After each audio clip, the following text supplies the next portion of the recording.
another episode, the Face Off podcast. It's episode number 6. 6 weeks now. We've been really getting into it. With me, as always, is my ever-grinding computer. It's charging. Charging my phone. Just keeping it back there. We're pulling back a little bit to reveal some of the magic in the studio here. This is the blue screen setup, the blue-green screen right behind. For the podcast listeners, it's a shoddily covered screen. Got some sweet eBay tape, multicolored. That's the shit right there. That's what the pros use, man. It's the good stuff. But this is where I put pictures on. Like that. There we go. I'm not sure what it is. It's several hours till I decide what to put back there. But I can guarantee you it's relevant somehow to the conversation. We got a different setup here. It's good. Pulling back a little bit. I don't know. Don't want to get too close all the time, I guess. Who knows? It doesn't matter. Nobody's watching this. Just listening, which is good. Real good. This is episode 6. This is called Seeking Simple Solutions to Complex Problems. This is that's a long title. That's a complex title. That's a complex solution to a simple problem. Need a title for an episode, for episode 6. How about we make it a big long sentence with a bunch of bullshit in it? That sounds like a good idea. But what we're looking at here is the idea of seeking a simple solution to a complex problem. God, I gotta quit doing that. It's hard to not do it. I don't know why I'm like twitchy or something, but anyway, so that's what we're gonna do. We're gonna talk about that, but not quite yet. A couple of things I want to put out there. First, I keep wanting to find metaphor in Face Off. It's not happening. It's not fucking there. So, but there are movies out there that are metaphor. I was just reminded of one that I liked a lot. It was really good, solid, heavy duty, maybe heavy-handed. I don't know. Who am I to say? But good metaphor all throughout. And that is Get Out. That was just a recent movie, a couple of years ago now, I guess. Oh shit! I saw that movie in Arizona, in Yuma, Arizona. Man, I've been in this town too long.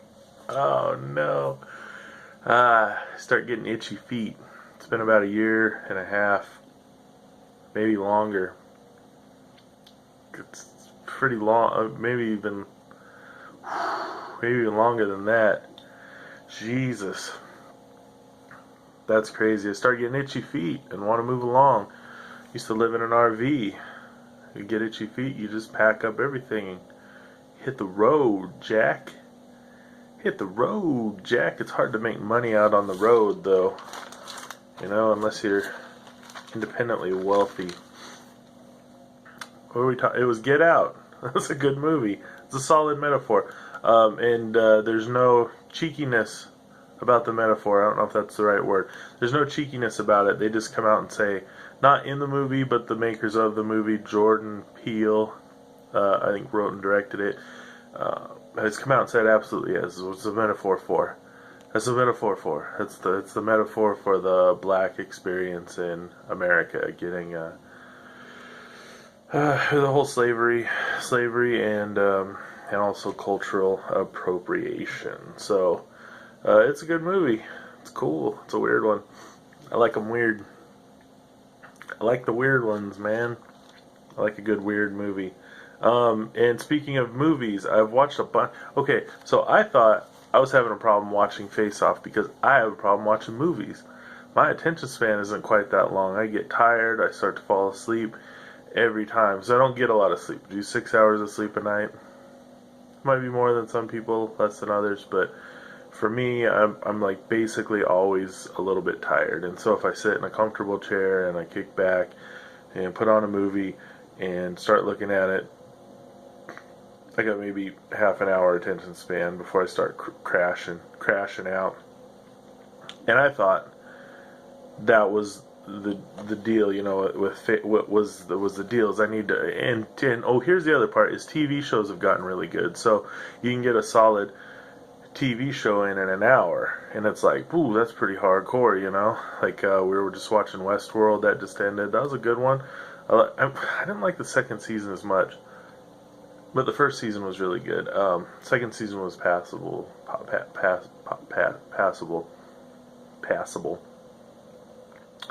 We're watching Animal Kingdom right now, which is kind of like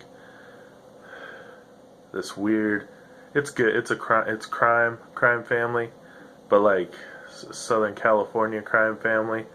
A lot of abs, a lot of beards, a lot of rough-looking, sexy dudes running around, robbing places, guns, and getting safes, and their brothers. Anyway, it's pretty good. It's on Prime. Check it out. It's fun, intense. So I haven't really been into movies, but I decided the other day that I'm up all fucking night, and 2 nights a week I'm off, so I'm just awake until 8 in the morning or something, and it's crazy because it's so boring.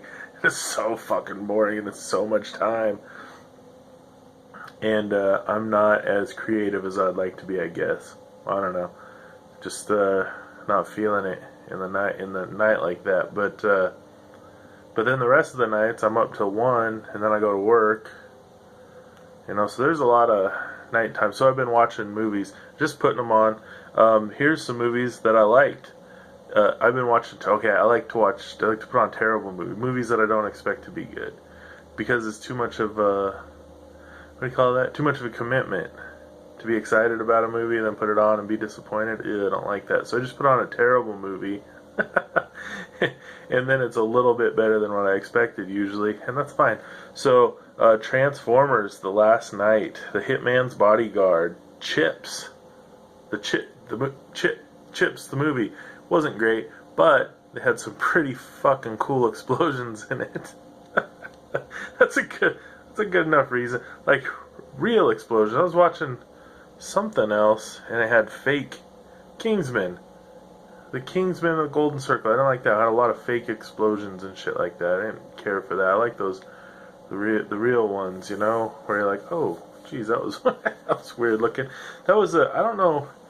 Dax Shepard was in that movie, the Chips movie, and I don't know what his involvement in that was beyond acting, but they had the same feel as this other movie that he did with Bradley Cooper and other people. I don't know Kristen Bell too was in it, and they did it. They funded it themselves. They did it in like 72 hours. It was all right. A lot of cool driving and stuff. I don't know, whatever. Oh, that was the other part. Those motorcycle chases and shit, man. Wow, that was nuts. That was crazy. I don't know. It just seemed more real, like they were out there doing it and everything. I mean, I never watched the actual Chips show, so I don't know. It was a lot of weird shit going on.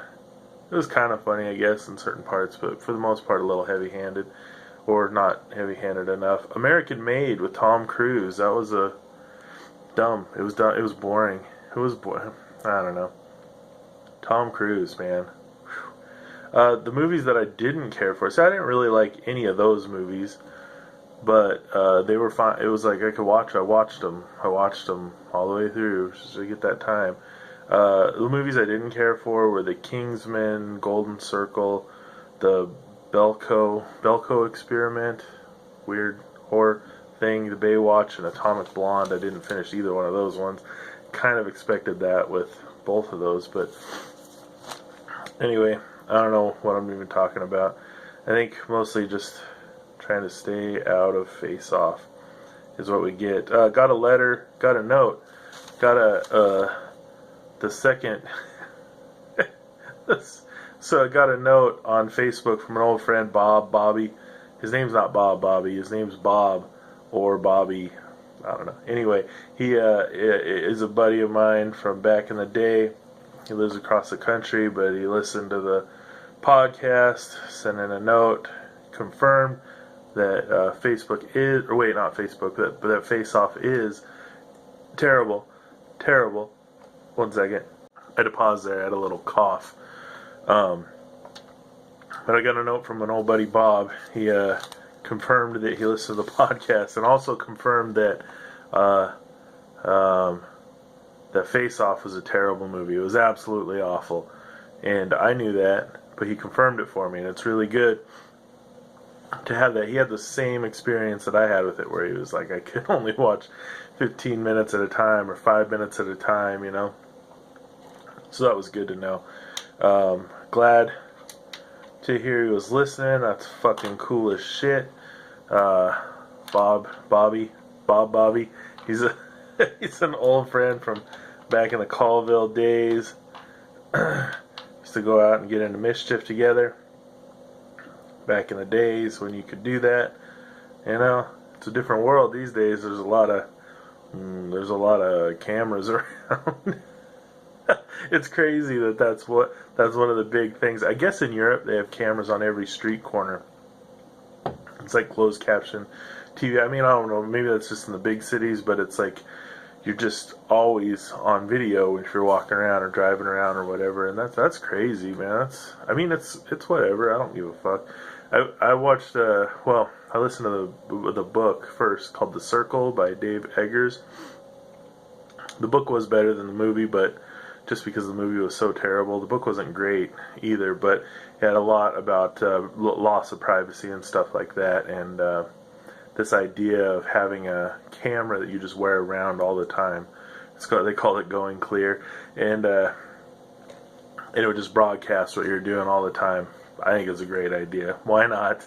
I think there should be cameras in every room of every building, everywhere, that everybody can just access over the internet for free, so everybody can see what everybody's doing, and we can all get over it, and not because nobody's doing anything interesting. I mean, some people are doing interesting things, I guess, but I don't know. It seems overrated. It's like your stupid secrets that you think are important, but they're not. They're not cool at all. They're not interesting. But anyway, back to old Bob. He's a good guy. Thanks for listening. Thanks for listening, Bob. I'm talking to you right now. In the past. This is the slowest form of time travel. It's moving through time at slower than regular speed. So you're electronically hearing my voice. I'm alienating all the other people that are listening. There's only one other person listening, and it's me. My ego knows no bounds, and it sounds like this. Just an update, my ear's not doing that weird thing that it was doing last time. You probably noticed it in the audio. You didn't notice it because it was inside my head. There's no microphones in there. They're all on the outside. All right, let's see here. Let's take a okay. Let's see. Let's just go ahead and dive in to our. I'm still playing with the format here.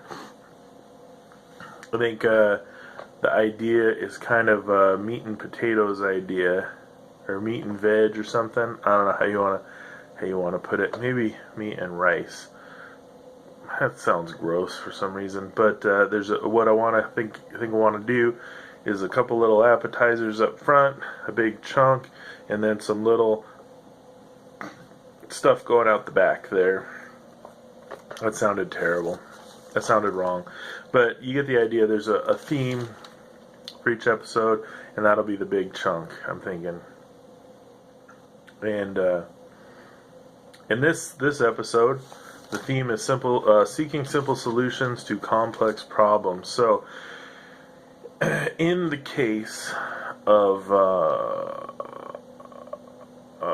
Sean Archer, he is seeking a simple solution to a complex problem. The problem being Castor Troy.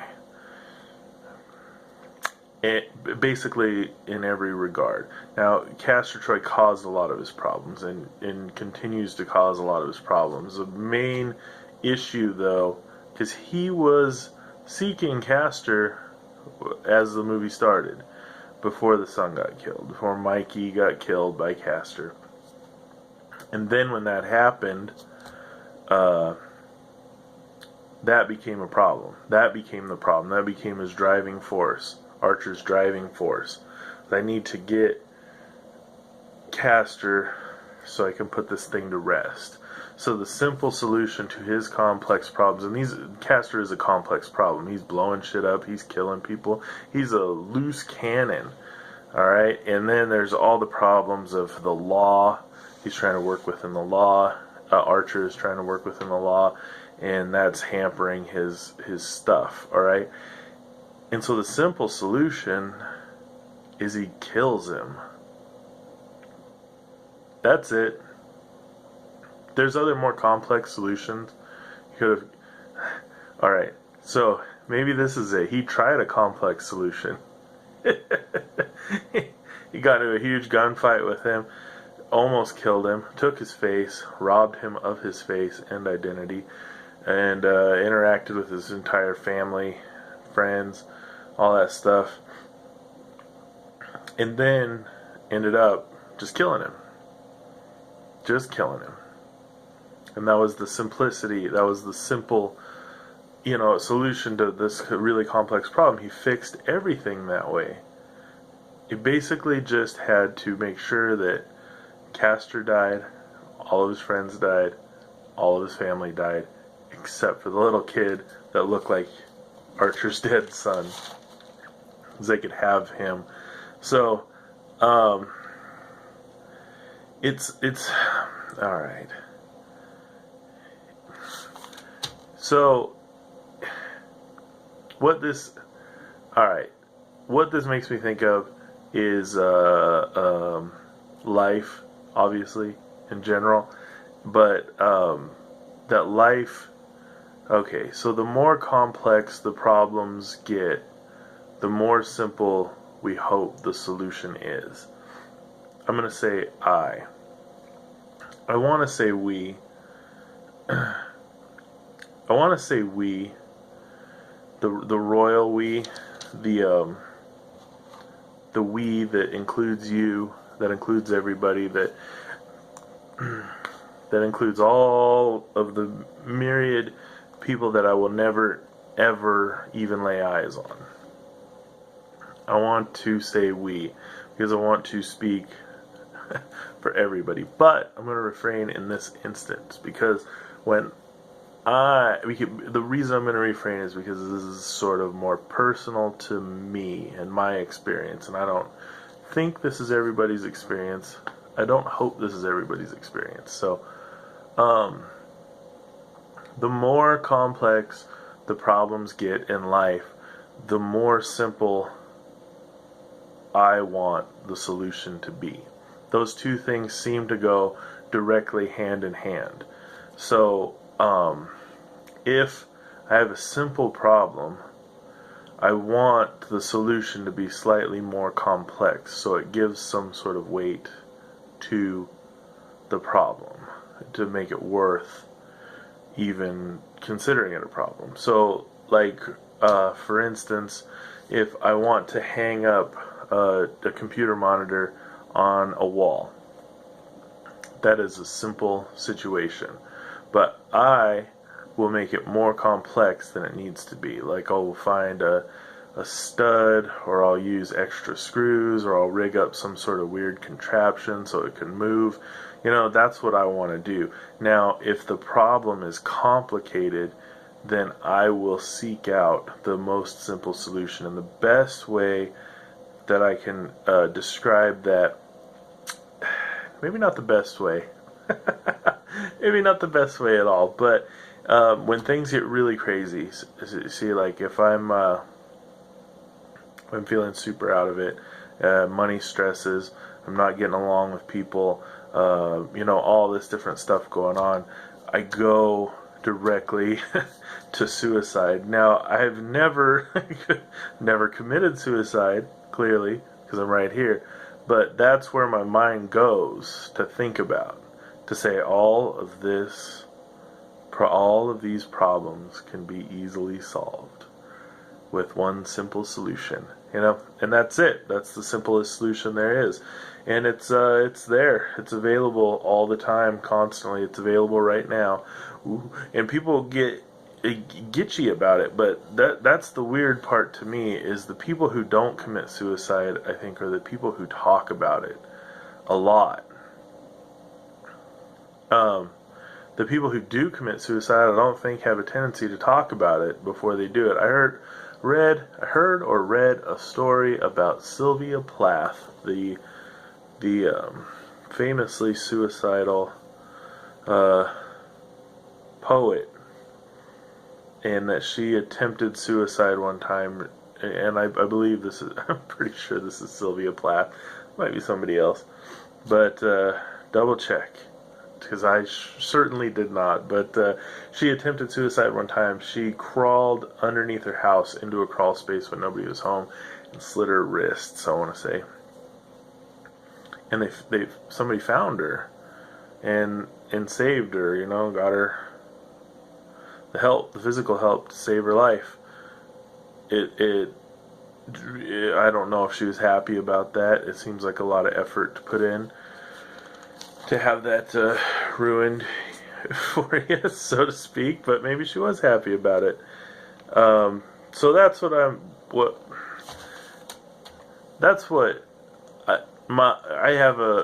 guess what I want to do is I think that we need to open up lines of communications about suicide and understand that it's an option. It's a viable option. That sounds so bad, but it is true. Everybody has that ability, and there's such a stigma around it, like it's a cowardly thing to do, or it's this person was weak or something like that, or I don't know, their burden was so big. But it could be different. It could be like I've been saying here. It's just everything gets too complex, and it appears that there's only one solution, and it's simple. It's easy. And when I'm in a situation where I feel like my life has become so complex, the last thing I want is to work on it, to put a lot of work into it. So what I try to do, that's what I would like my default to be, but it's not. Like, I wish that it was one of those things, when the going gets rough, the rough get going, and you just but it's not true. When the going gets rough, the suicide thoughts pop up. I gotta work around those too. It just adds another thing to it. So it's a little strange, I think, but I think it's less strange than it sounds. I think alright, here's another thing. I hope this is and isn't the case, but I think that if people were more honest, there would be a lot more. If there wasn't such a stigma about suicide, it would be a lot. There was a movie on Netflix that was not great, but it was called I don't know what it was called. Something Jason Segel was in it. But they discovered that there was something after life, and it caused a rash of suicides. There was life after death. There's something like that in a Mark Lehner book too, where scientists discovered that life after death was this wonderful thing, and so they were all racing each other to the rooftops to throw themselves off and get started on their afterlife. So my thing, here's the deal. If you find a simple solution to a complex problem, it's usually like candy. If you work out, I don't know if that's right.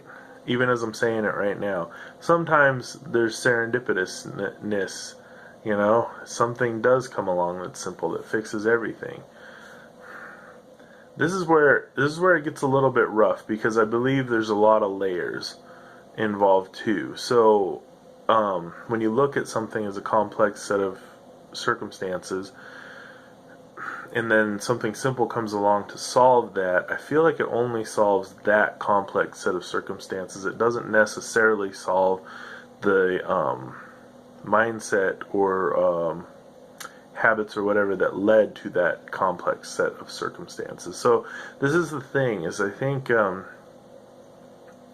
a long time I felt like I lived in crisis all the time, and my response to everything was a response from a place of crisis. And so it seemed like when things would get good, it was only because there weren't difficulties that I was having to face. As soon as a difficulty came up, I responded like it was a crisis. And so, in order to change that dynamic, which I don't know if I really have, but I feel like I've been working on it, but in order to change that dynamic, I had to recognize that there was a underlying problem with how I was interacting with the world. And that problem was, I don't really know, but maybe that's part of it, is you don't necessarily need to know. It's more just recognizing that there is something there, and putting your attention towards it, and letting it sort of work itself out. Ooh, this turned into a complex idea here. So, in the case of Face Off, with Archer finally killing Castor Troy, you ultimately came to a simple solution to this complex set of problems. I'm just going to keep saying it over and over again. But if you look at this stuff, if you look at the layers of it, it caused a whole different set of problems with that simple solution. One is murder. You know, he committed murder, and he committed a murder that he had wanted to commit for a long time. That's an odd thing. You'd think it would be cathartic or whatever, but it was a pretty grisly murder, you know. And then another thing is he's raising Castor Troy's kid right now, and both the Pollux and Castor, both the Troy brothers, were mentally unstable, you know. And the kid grew up. Those first I don't know if those are formative years, but they're important years. The first 4 years are super important. He grew up in chaos, you know, around criminals and gunfights and stuff like that. Maybe just that one gunfight, but still, it's a lot of gunfights for a young kid. So he's raising this kid who could turn out to be, you know, I mean, it's a nature versus nurture thing, right? But I think this is like 10-year-old kid. There's a lot of stuff set in at that point, you know. But if it works out, it's crazy. I'm gonna step back from that right now. I feel like I got myself into a weird, tough, sort of a one-way conversation. I feel like I need input, or I need to think about it some more. So it's a weird thing. Like some of these things are good one-way conversations. Some of them are a little too complex. Like my thinking doesn't go far enough. I have I've heard it put like a certain set of grooves, you know, record grooves, where your thoughts go. And then when you push the needle out of those grooves, it scratches like a record. This is an archaic metaphor, but it scratches like a record, and it's like jarring to the brain. And I want to think that that record is important, that it shouldn't be damaged, like I should try not to ruin it. But oftentimes those grooves for me are just some way to go on autopilot and be the least disruptive.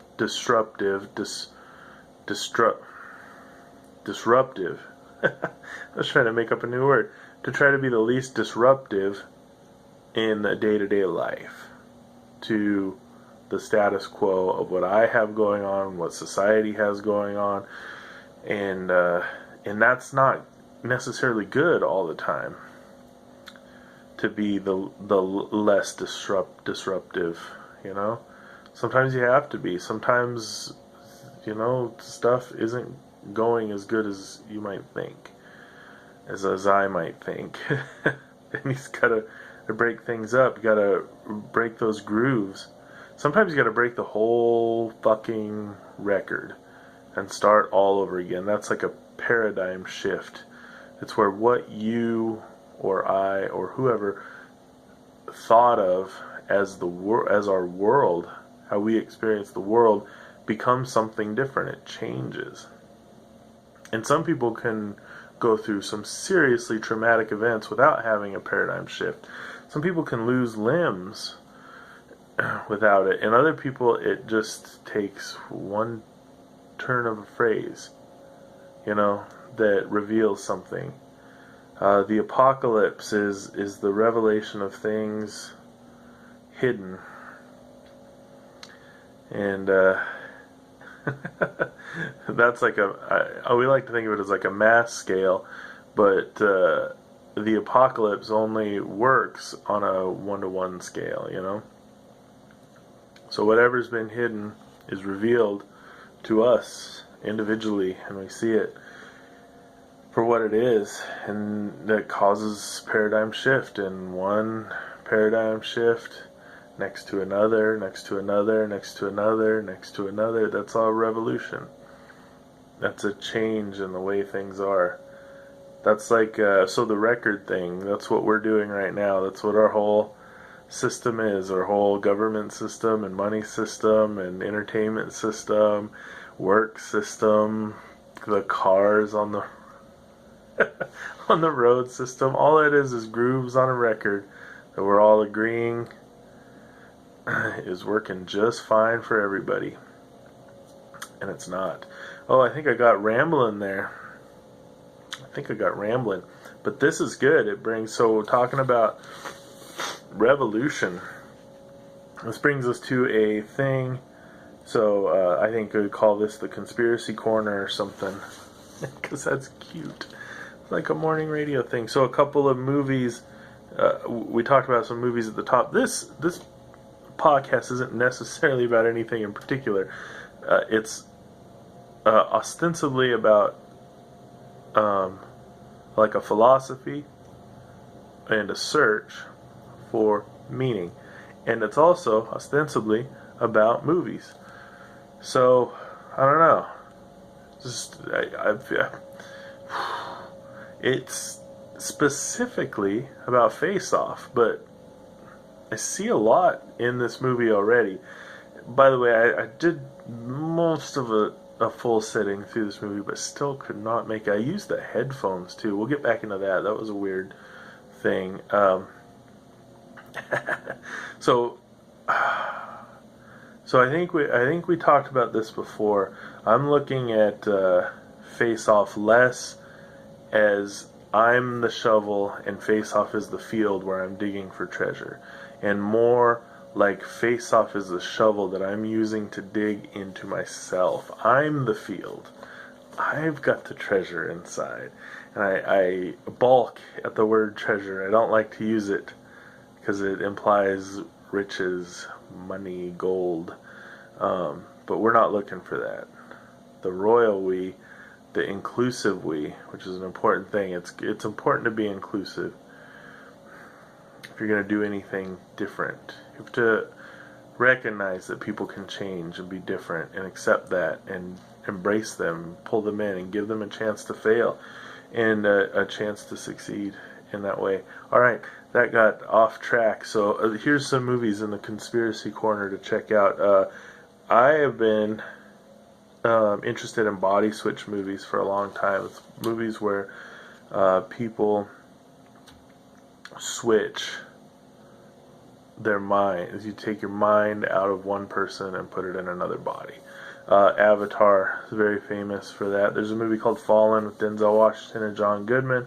Same sort of thing. Surrogates with Bruce Willis. It's a more technological version of that. I think I've brought this up before, but keep that in your head as you're watching movies, and you will see it show up in different forms a lot more often than you would think. You know, like a Freaky Friday sort of thing. And it pops up all the time, unexpectedly. I'm going to start taking note of it when I can, but, I mean, in simple ways sometimes. And with VR becoming a thing, we're going to see a lot more of that, like this idea. That's what the Surrogates was kind of about, was a VR thing. But we'll see a lot more of it coming up in the future. The other movies are trigger movies. This Face Off podcast. So Face Off is another one of those movies, a body switch movie. It's a little more archaic in its way. You're not taking a mind out and switching it, but it is a switch. It's clearly a switch, you know. So trigger movies. Trigger movies are movies that are built ostensibly for entertainment, but specifically for a purpose, and they will trigger something in somebody. And this, again, the conspiracy corner over here. So there's phrases, there's images, there's all kinds of different ways to trigger people, you know. The one, I just got turned on to the idea of Face Off as possibly being a trigger movie, which, I don't know, could be. It triggers extreme boredom in me and disdain for the creators. Ooh, actually, you know what? It triggered the desire to seek the meaning of life inside of that particular movie. So it did trigger something. Oh my god. How could I not see that? It's so clear to me now. Here's some trigger movies. Xanadu. I don't know, that was just one that was brought up. Never seen it. I think it's roller skates and glitter and shit, but it's an early adopter of the... Just watch Xanadu and be careful. I'm probably going to try it. I'm going to check it out. I'm going to check it out, man. I felt triggered by two movies specifically, and I'll try to keep this list going, but The Manchurian Candidate with Denzel Washington again, and Liev Schreiber. I'm sure there was other people in that movie, but those were the two that I remember. That movie did something really weird to my head. I don't get real... I'm not scared by movies. I don't particularly care for scary movies because there's an imagery thing. Will have imagery that sticks in my head, so it's not like it's scary at the time. It's stressful, for sure, but I'll have imagery stick in my head and appear in inopportune times of very projective imagination. So the especially strong imagery, like the demon guy from Insidious. I had a problem with that. I was taking a lot of really heavy medication at the time too, though, but I had a problem with that.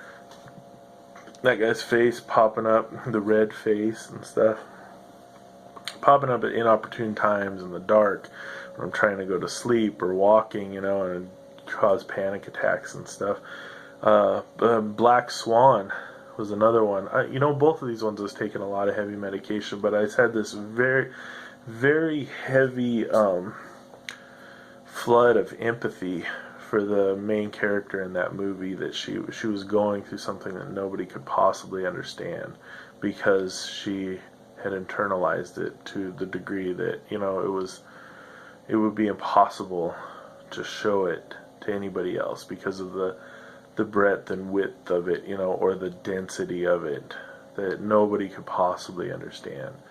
what was going on inside of her, and that caused this crushing, like, sad empathy inside of me, and it hurt almost, like, physically.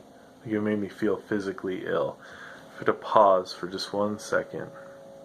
So yeah, Black Swan, that was an intense movie. Now, there's other stuff too that people talk about, like Illuminati triggering and stuff like that, where they put weird shit in movies to keep people complacent, docile, cowed, or whatever, and I don't know, maybe it seems like there is. It really seems like there is.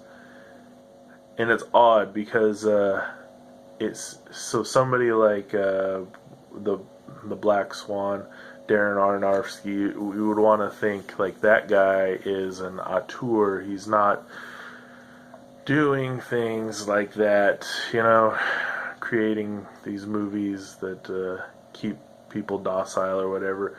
And somebody like Michael Bay of Transformers fame he would be a more likely candidate. But I don't know. It's hard to say because it's, as far as weird movies go, if you watch Transformers and Black Swan back to back,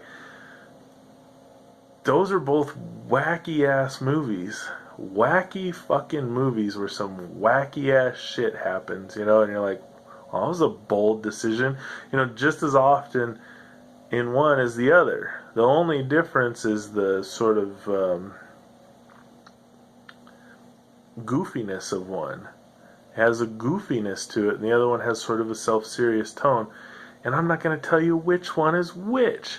Go figure that shit out, because it could go either way. I mean, Black Swan, she's growing feathers and shit. That's goofy as hell. Transformers, the world was in jeopardy over and over again, and that is pretty serious. But it was huge robots. That's fucking goofy as shit. And in Black Swan, she's having a serious breakdown, and that is I mean, that's serious when you magnify down to one person's existence. There's nothing more traumatic than a complete breakdown of what you understand everything to be. And that's what was going on with her. She thought she had it figured out. I don't even think she thought she had it figured out. Alright, this isn't about Black Swan. Go watch it. That's a weird one, man. Yeah, I would say that movie scared the shit out of me in the way that it made me feel for the illusion. I felt a genuine dread and empathy for the fiction of her character. And then fear for the strength of those feelings. You know what I mean? And that it's okay. So we deal. I'm gonna say I deal with people all the time. I talk to people. I see people, grocery store people, and everything. I care a lot more about Marky Mark's character in Transformers than I do about the guy at the grocery store. The real. I'm not saying Marky Mark isn't a real person. Okay, maybe that's an interesting way to put it, is I care more about Marky Mark's character than Marky Mark. Because I keep calling him Marky Mark. I don't think he likes that. I read that before. So, Mark Wahlberg's character in Transformers, I care more about than Mark Wahlberg. Like, you know what I mean? Which isn't to say that I care a lot about Mark Wahlberg's character in Transformers, whose name was fucking crazy, by the way. God, what was his name? It was awful. It's like Biff Harrington or something. I can't remember what it was. It was an interesting, stupid... Anyway. so I don't care much about his character, but I don't think much about his character, but I don't think at all about Mark Wahlberg. Does that make any sense? It's in some ways that seems like the function of an actor is to make you care about that character and forget that the actor exists. That's a what do you call that's a diabolical function. It, in a sense, it's pure. It's pure. I don't know what the word is. It's pure manipulation. It's pure manipulation. It's bold-faced manipulation. It's my goal is to fool you, make you care about this character. I don't know. That's rough. That's a crazy thing. So, let me see here. Okay, I took this movie this time and I listened to it through headphones. I usually just play it on the TV quietly because it's the middle of the fucking night, and I always have subtitles on. I don't hear well, and people have a tendency to mumble, it seems like, in movies, so I always put the subtitles on and read my movie for the most part. So this time I sat down with Face Off and put some headphones in for most of the movie, and it was terrible. The sound was really bad. So I've said before at length that the dialogue's bad, the direction's bad, the cinematography's bad, the locations are bad. Every single actor in this movie does a terrible job, except for one. We'll get to him in a minute, but even he, not great. It was a terrible. Every single thing about this is bad. And with the headphone viewing just recently, I realized the sound is terrible too. The sound effects are weird. They're uneven. They're strange. The music is off, awful, and the voices seem off. Like they overdubbed every single voice in this movie, not just the ones that they actually did overdub, which actually seem all right. And it's just maddening. So there's this thing that's happening here, and I want to give titles to everything. So when you take a thing and you inspect it, one of two things tends to happen: is it shows its cracks, or it shows its quality.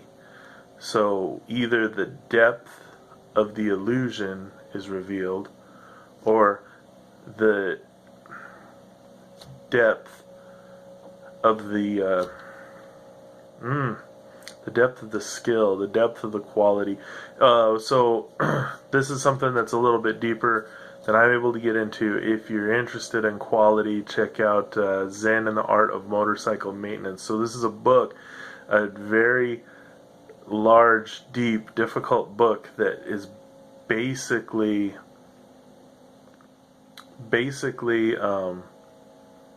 centered around the idea of what is quality. That's it. I mean, that is the fundamental conceit of that book, is answering that question: what is quality? And it's a difficult read or listen or whatever, but it is worth it. It's interesting. So when you take something, and I want to use the word sacred, even for something like Face Off, I want to use the word sacred, because Face Off in and of itself represents an institution, and the institution is movies and entertainment in a broader sense. And so one part of the whole represents the whole. That's a conceit that we're dealing with here. And so Face Off as a representation of the movies, as a representation of entertainment, it becomes a sacred thing. And deep inspection of the sacred thing is showing the cracks. It's showing the unquality of it. And there's other things. There's other movies. The one that I thought of the one that readily came to mind is a bit of a cliche, but it's The Big Lebowski. It's The Big Lebowski, which I've seen multiple times at different stages in my life. I'd probably say at least 50 solid watches, which is insane. I mean, like, sit down and actually watch watches. That's an insane amount of watches. I mean, that's what I'm working for Face Off. And we're up to 5 or 6 right now, and it's bad. But the movie Big Lebowski, it showed its cracks. I was able to see the cracks that were in it, but in seeing the cracks, they enhanced the quality of the whole. So it's not a perfect film. It's not a perfect representation, of humanity or whatever. It's a piece of entertainment, but it's a well-crafted piece of entertainment that does have cracks in it. It does have things that don't necessarily work, And there's some cracks that add hugely to the whole, where you're like, it's beautiful. Oh, here's a story. Okay, there was a man. All of my stories start like this. There was a man whose name I don't recall. There was a man who was a carpenter, a builder, and he built a cabinet, and it was beautiful. It was a gorgeous cabinet, and he was sitting there contemplating it. He had finished it. It was gorgeous. It was all done. I've seen the cabinet. It's hard to see. It's like a protected piece of art, but I didn't see it in person. I saw it on video. But he built this cabinet, and he got finished building it, and he was looking at it as it was finished. It was done. It was all, I'm sorry about the cough. It was all sanded. It was stained. It was gorgeous. And he was trying to think of what he needed to do to finish it, because it didn't feel finished to him. And what he ended up doing was taking a big, nasty, rusty nail and pounding it right into the front, and then pounding it in about halfway, and then bending the nail over and pounding it in some more. So it's just this nasty bent nail sticking right out of the front of it. And the reason he did that was because he felt that the cabinet was beyond his skill level. Like, he had no business building a cabinet that great, because he wasn't that good. And so he pounded a nail in the front of it, and that act was what actually drove the cabinet from just beautiful to some sort of, something to be remembered for, to so he created a flaw in it. He, stained its beauty or whatever with a huge flaw that's impossible to ignore, and he did it on purpose, and it elevated the cabinet from, and these are bad words, but it elevated the cabinet from beautiful to divine, to where people were fascinated with it from that point. And you can look this guy up. It's called the Nail Cabinet. Literally, people started calling it the Nail Cabinet, and he's fairly famous for it, as far as cabinet makers can be famous. It's not as cool as Dell's amazing machines. You don't look that up. So what we're talking about is this movie in that sense. So he stood back, he inspected it, and saw that it was good. It was too good. And he put the human into it, and the human was to flaw. And he accepted and injected his own flaw into the beauty of it. And so looking at something like The Big Lebowski, it's an excellent movie. It's an excellent representation of what entertainment can be. It's got metaphor, it's got layers, and it's also just entertaining. You don't have to be part of the metaphor. And its flaws don't detract from its from the craft of it, from the excellence of it. All that Face Off is flaws. It's just a terrible pile of flaws. It is not good. I can't find one redeeming quality. I found two redeeming qualities. One is when the credits roll, it gets substantially better, especially if you have the volume turned down. And two is that I'm doing this. Other than that, it's garbage. I don't know, maybe somebody else has done something similar to this, and that would be another redeeming quality, but I haven't seen it. I haven't found that. So it's terrible. But I encourage that to people. If you have a song that you like, stop listening to it, learn something about music if you don't know, and then go back and listen to it. If you have a movie that you like, don't, or put it away, or a TV show, put it away for a little bit, learn something about. If you got a movie that you like, put it away for a bit and go watch some crazy good movies. Just go find a list of what people call the best movies ever and watch those and see if you like those, see if they're interesting, and then go back to your thing and see if it still holds up. And if it doesn't, and here's the other part too, if your sacred cow holds up, you can still kill it. That's it. Yeah, I feel like, and this is a personalized this here is a personalized opinion right over here now, but I feel like if something's gonna hang with me, it has to be tough, and I'm not interested in putting things on pedestals anymore. I've got a disdain for art, kind of. That maybe is a little strong. I don't have the reverence for art that other people seem to have. I don't feel like I don't feel like that art needs to be put on pedestals. I feel that art needs to be in the gutter. It needs to be down and dirty and getting in there. That's why, it's shit in museum. You know what I'm saying? Okay, so if something doesn't survive, it's not meant to survive. It wasn't right to survive. If something survives, then it survived. There's a movie. Shit, I'm terrible at doing this, but I just say, hey, there's a movie, it was about this and that and the other thing, but I don't know what it was. But about people that, it was specifically about one guy, I think it was on Amazon Prime, who was a counterfeiter. He counterfeits art, and just to do it. And he'll paint something and then go hang it up in a museum. And it'll take years, or if they ever figure it out. He's as good. Hey, there's another book too, actually. So here's a movie that I don't remember the title of. So there's this movie where he counterfeited stuff. It makes you wonder, if he's able to do it, then why is the other one so important? Why is the actual thing? It's obviously available. Does that sound weird? It sounds kind of weird, because it feels like a Rembrandt painting.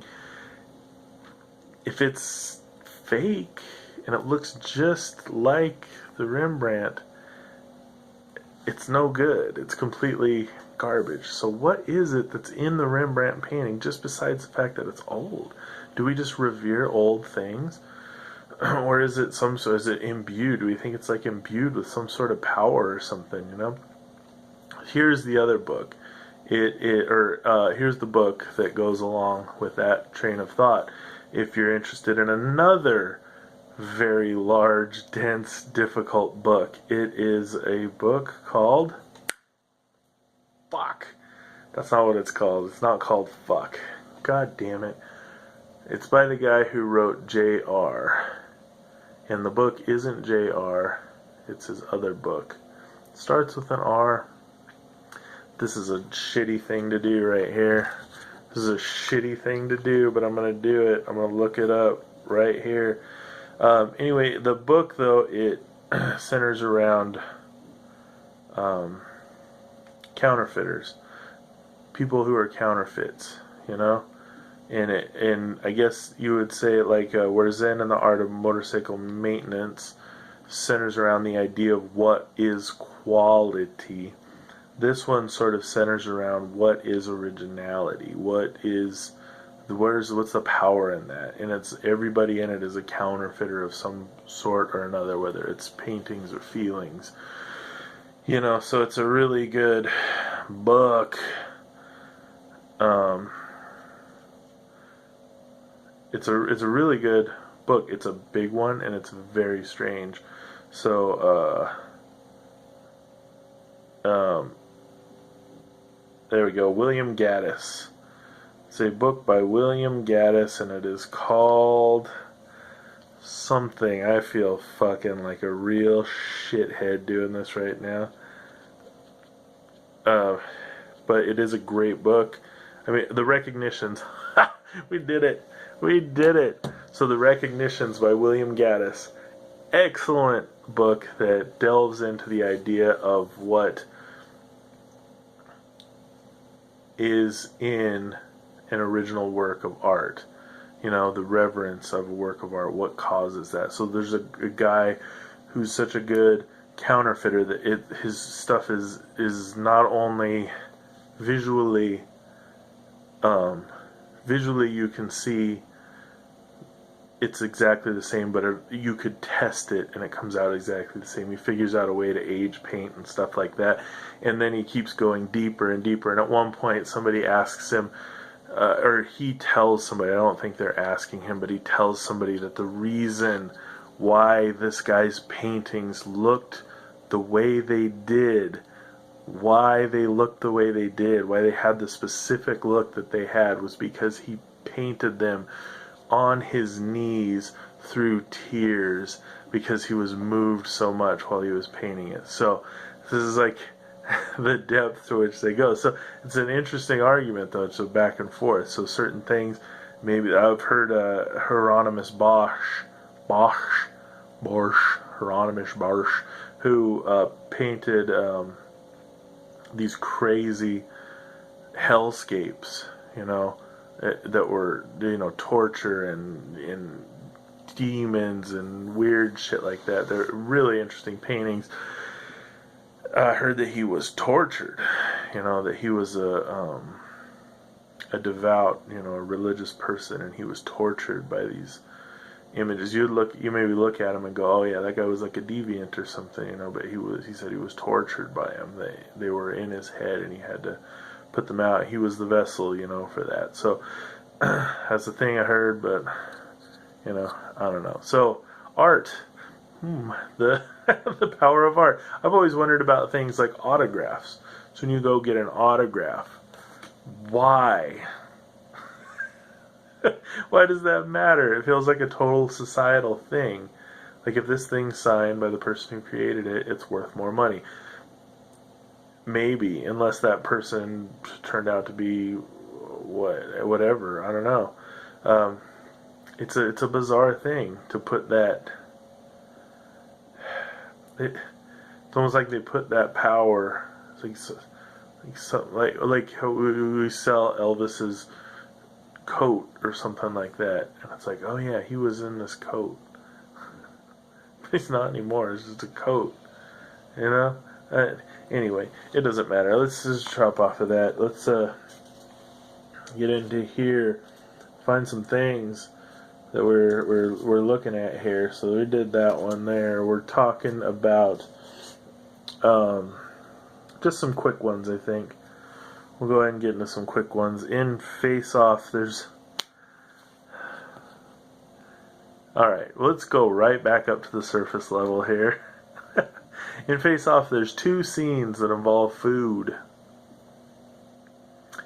Just 2. 3 if you count a bottle of champagne. Or a glass of water. There's a couple more. Or a sip from the tap.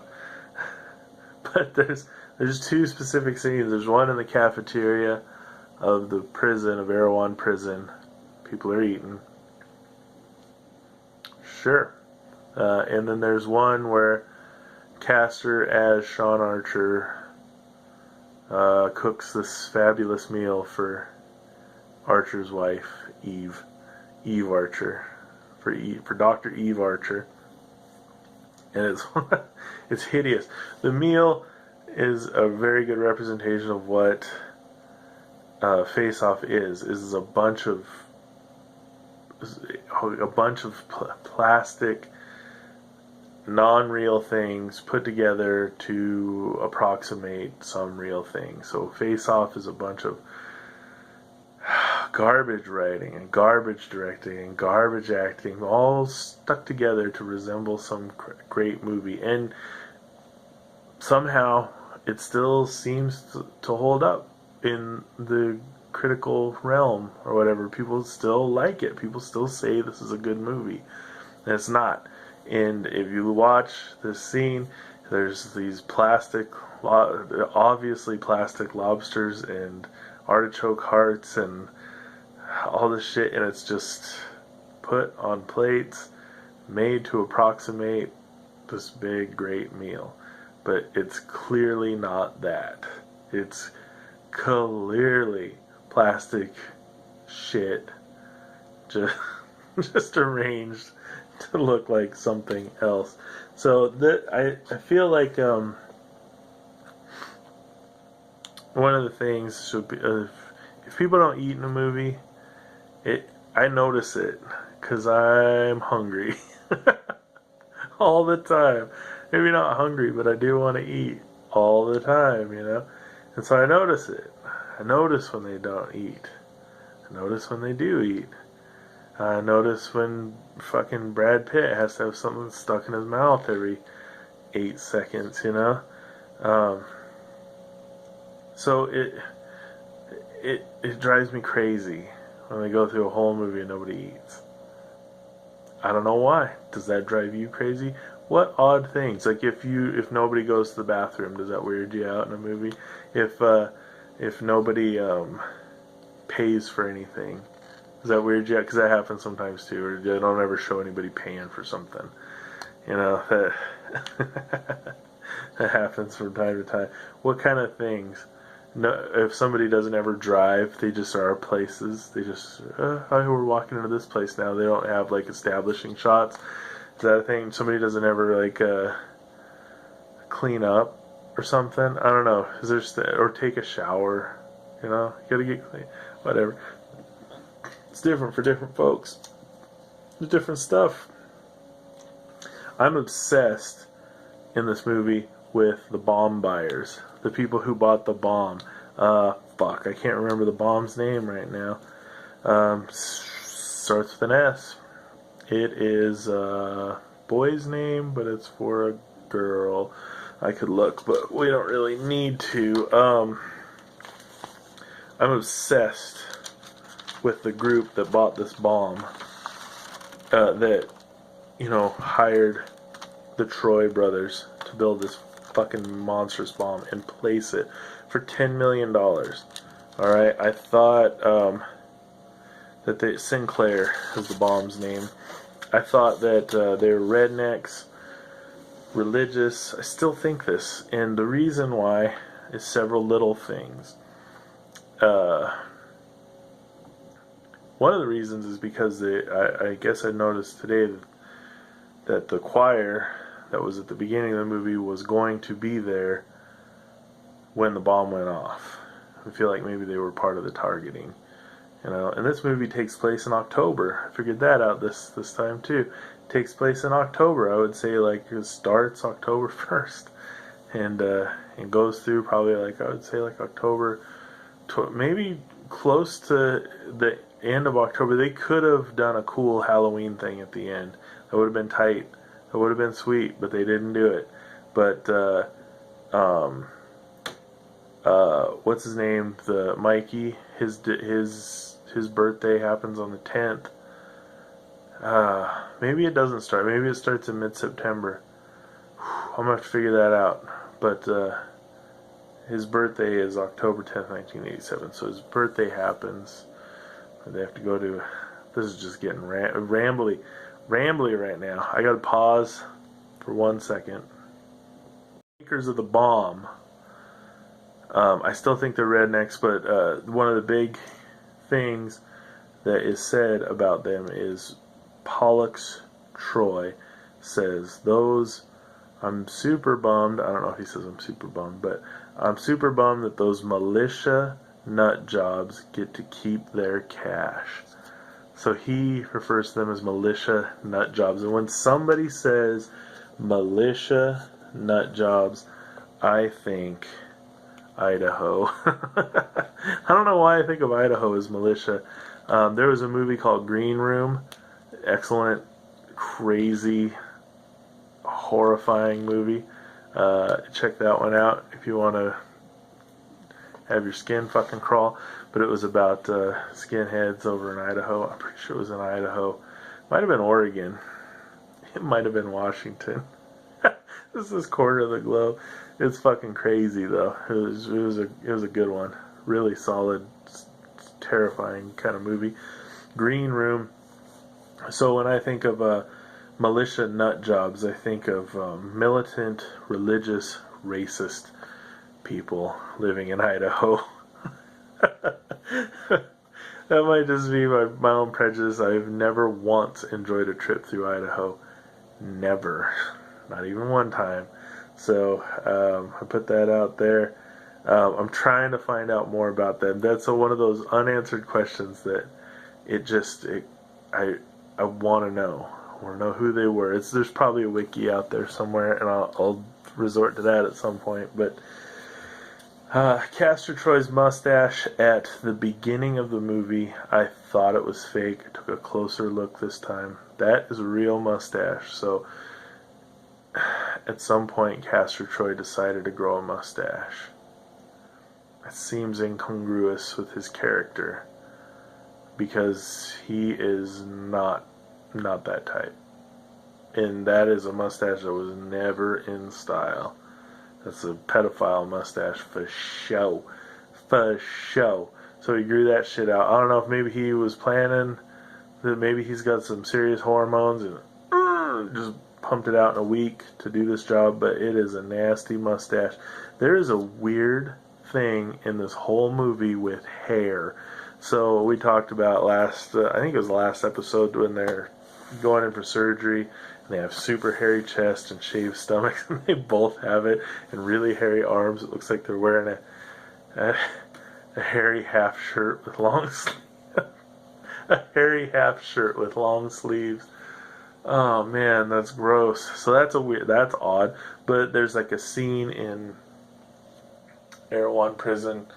It's like an upshot scene of Nicolas Cage, and his chest hair is just standing out in the light. It is gross. And then 53 minutes and 8 seconds on the Netflix one, there's a super close up of John Travolta's knuckle, and it is gross. There's some seriously nasty, chunky hairs in there. It's like, what is the deal? What is the deal? And that was part of the, oh yeah, when we take your face off and put it on his face, we'll cut your hair and recede your hairline a little bit and all that stuff. So, I don't know, there's a bit of a hair infatuation there. Speaking of infatuations, Castor Troy has a tongue thing. He's got a tongue thing. He likes to suck on tongues and lick people. And he likes tongues and asses. It comes up so many times. There he tries to lick Archer when Archer's got his face, because he's like, oh, I love your face, I want that back. And goes after him with the tongue, but Archer tries to kill him. He licks Jamie Archer in the face, and she makes the best, just like, oh, it's hideous sort of face. And then he goes to lick the choir girl too. I'm sure there was one other person that he licks too, just right up the fucking face. I wish he would have licked Margaret Chow. That would have hurt. She didn't have enough to do in this movie. She had way too much.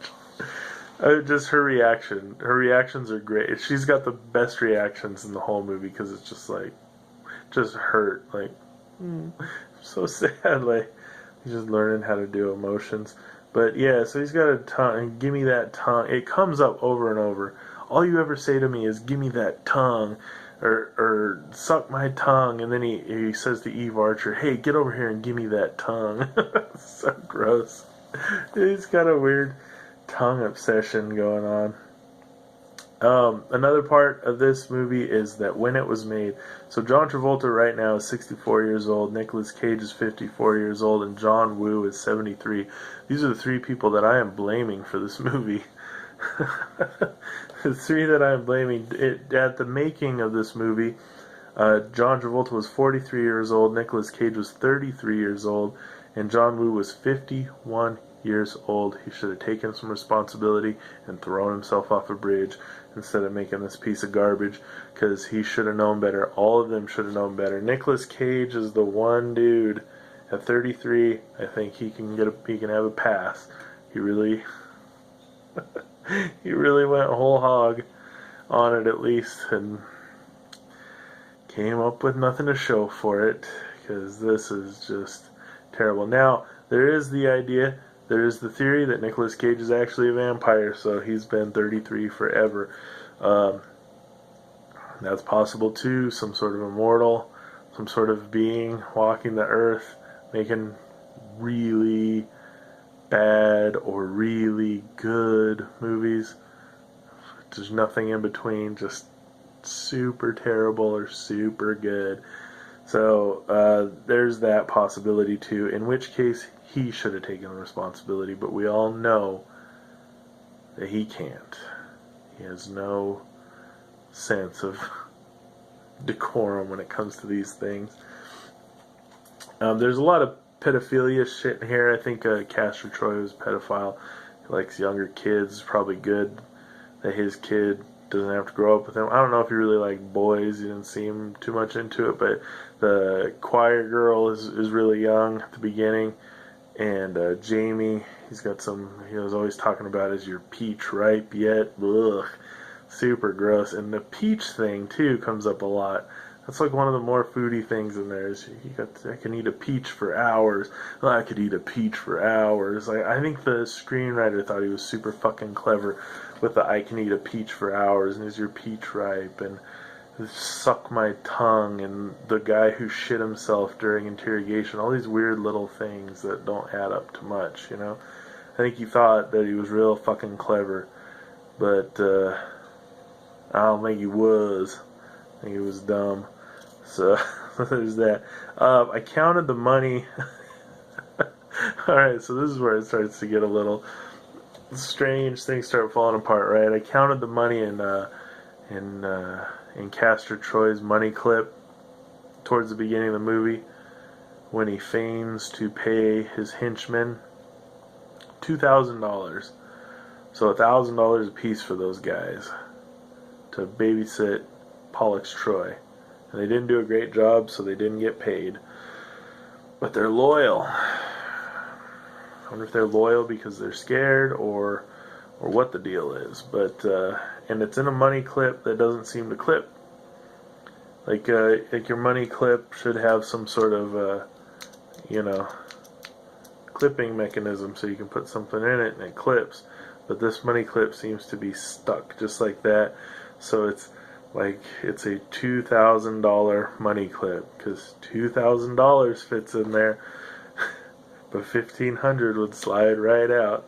You know, that's what I'm talking about with John Woo. It's more style. Oh, it's all style over substance. So not even something like that. Oh, hey, do we have a functioning money clip? Doesn't matter. It's a $2,000 money clip. $1,900 will slide out. 2,000 fits real snug, real snug. So I have a theory that there was something going on. I don't even know what those words are. You ever write something and you can't read it? It happens to me all the fucking time. There's something going on in this movie, you guys. In Face Off, there's something going on. And that thing is terrible fucking acting. From not terrible actors. There's some decent actors in there who've done good before. So I feel like it's a sound issue. And and a direction issue and an editing issue and probably an acting issue, but it's everybody. Everybody in it is terrible. And that seems strange, because usually I heard a story about Quentin Tarantino, who I'm not enamored with anymore these days, but I heard a story about him picking out Michael Parks from a TV movie about volleyball, and he said that this guy was, okay, this movie is garbage, obviously, it's a Lifetime movie about volleyball, but Michael Parks, his part in the movie is awesome. Alright, so you can have somebody who's doing really well in a shit movie, but not in Face Off. Everybody sucks in Face Off. They all suck. Michael Parks was in a bunch of Quentin Tarantino movies. He played the sheriff with two sons, and it kind of shows up several times. He's in Kill Bill. I think he was in From Dusk Till Dawn, maybe. I don't know. Doesn't matter. But notably, for fans of weird movies, was Kevin Smith's movie Red State. Played a big part in that as a Westboro Baptist style preacher who killed people. You know, they killed people. The church did.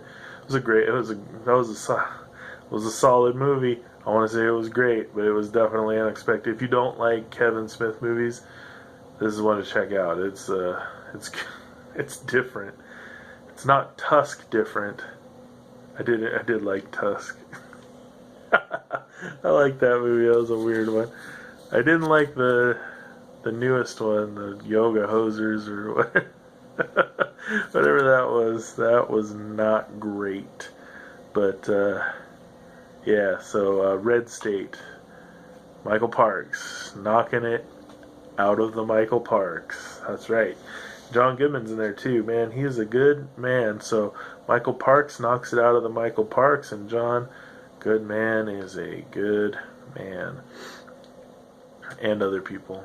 There's other people that do an excellent job too in that movie. So there's one person that almost overcomes the terrible acting job, and it's only because he does this solid character actor thing, and he's my favorite actor out of this whole movie. His part is my favorite part when he only shows up 2 or 3 times for several seconds at a time, but his name in the movie is Victor Lazaro. His name in real life is Harve Presnell, and what he plays is the head of the CIA in Face Off. He basically just shows up 2 or 3 times to bitch out Sean Archer, and then eventually get killed by Castor Troy as Sean Archer. So it's great. You know, the classic disgruntled police chief who's trying to keep everything together and tough as nails, you know. Yes, son of a... you run everything past me from now on. That sort of thing. He does it great, and it comes out okay. It comes out good enough where you're like, God damn, that guy's got to be so good for it to even be coming out decent at this point. Because there's some sort of shit filter on everything about Face Off that turns it to total 100% trash garbage. Not regular garbage, trash garbage.